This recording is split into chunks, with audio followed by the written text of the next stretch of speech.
মাছের মাথা দিয়ে বাঁধাকপির রেসিপি আশা করি আপনারা অনেকবারই বানিয়েছেন, বাট কি পদ্ধতিতে করলে এর টেস্টটা সব থেকে ভালো হয় সেটাই আজকে আমি এই ভিডিওতে আপনাদের করে দেখাবো। বাই দ্য ওয়ে, আপনারা দেখছেন আজকের কিচেন, আর আজকে আমাদের রেসিপি মাছের মাথা দিয়ে বাঁধাকপির ঘন্ট। সুপ্রভাত আমার প্রাণের বন্ধুরা, তোমরা সবাই কেমন আছো? আশা করি তোমরা সবাই ভালো এবং সুস্থ আছো। আবারও তোমাদের মাঝে হাজির হলাম নতুন একটি রেসিপি নিয়ে। আমার রেসিপিটি যদি তোমাদের ভালো লেগে থাকে তাহলে অবশ্যই একটি লাইক, কমেন্ট, সাবস্ক্রাইব করে পাশে থেকো। তো দেখো বন্ধুরা, আমি এখানে একটি বাঁধাকপি নিয়ে নিয়েছি এবং নাইফের সাহায্যে বাঁধাকপিটিকে কেটে নিচ্ছি। বন্ধুরা, তোমরা আমার পাশে থেকো, আমাকে সাপোর্ট করো। আমার বাঁধাকপি কাটা পুরো কমপ্লিট। এবার একটি পাত্রে আমি তুলে নিচ্ছি।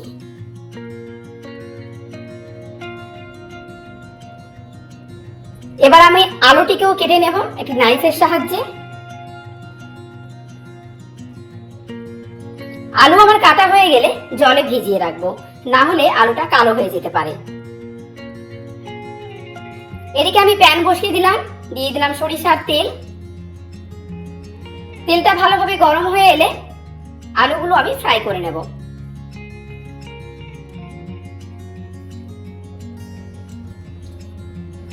বন্ধুরা, অবশ্যই তোমরা এই রেসিপিটি বাড়িতে ট্রাই করবে। দুর্দান্ত একটি রেসিপি, এটি খেতে কিন্তু খুবই সুস্বাদু হয়। আমার আলু ফ্রাই হয়ে গেছে, এবার আমি একটি পাত্রে তুলে নিচ্ছি। ওই তেলেই আমি দিয়ে দিলাম দুটো তেজপাতা, দুটো গোটা শুকনো লঙ্কা, 1 চামচ মতো গোটা জিরে, 1/2 চামচ দিয়েছি পাঁচফোড়ন, আর 1/2 চামচ দিয়েছি কালো জিরে। এবার ভালো করে আমি নাড়াচাড়া করে নেব।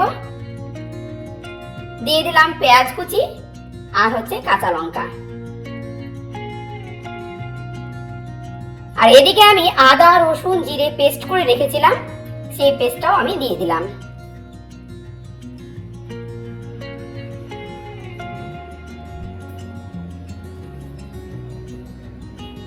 দিয়ে দিলাম পরিমাণ মতো নুন, হলুদ গুঁড়ো, আর দিলাম জিরে গুঁড়ো।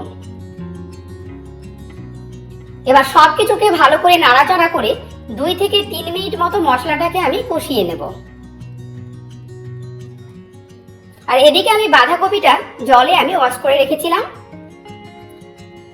এবার আমি বাঁধাকপিটা দিয়ে দিলাম।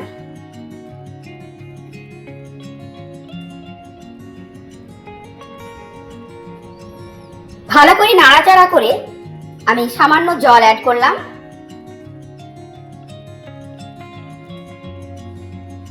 এবার ঢাকা দিয়ে আমি 10 মিনিট মতো কুক করে নেব। 10 মিনিট হয়ে গেছে, আমার বাঁধাকপিটা 60% মতো বয়েল হয়ে গেছে।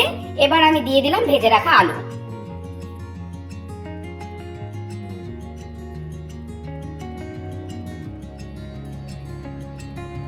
এবার ভালো করে নাড়াচাড়া করে ঢাকা দিয়ে আমি 3 থেকে 4 মিনিট মতো কুক করে নেব। 3 থেকে 4 মিনিট পর দেখো বন্ধুরা, জলটা কিন্তু অনেকটাই শুকিয়ে গেছে আর তেল ছেড়ে দিয়েছে।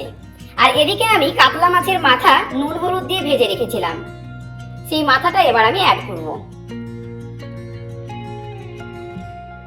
এবার একটি খুন্তির সাহায্যে এভাবে আমি ভেঙে দেব।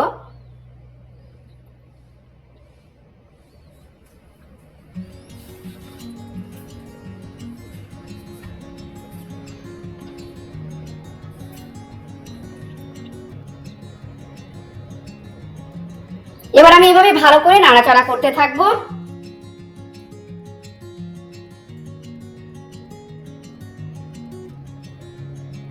দেখো বন্ধুরা, পুরো মাখা মাখা হয়ে আসছে।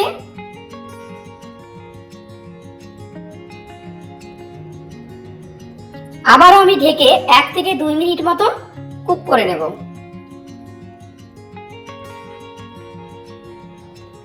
ওহ, দেখো বন্ধুরা, কত সুন্দর কালার হয়েছে, দুর্দান্ত কালার এসেছে।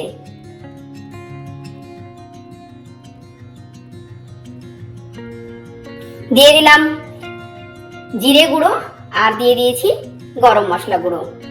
দিয়ে এবার আমি এটাকে নামিয়ে নেব। তোমরা বন্ধুরা অবশ্যই এই রেসিপিটি বাড়িতে ট্রাই করবে। আমাদের মাছের মাথা দিয়ে বাঁধাকপির ঘন্ট পারফেক্টলি রেডি। আশা করি সম্পূর্ণ রেসিপিটি আপনাদের ভালো লেগেছে। ভালো লাগলে প্রতিবারের মতো আমাকে কিন্তু কমেন্টে জানাতে ভুলবেন না।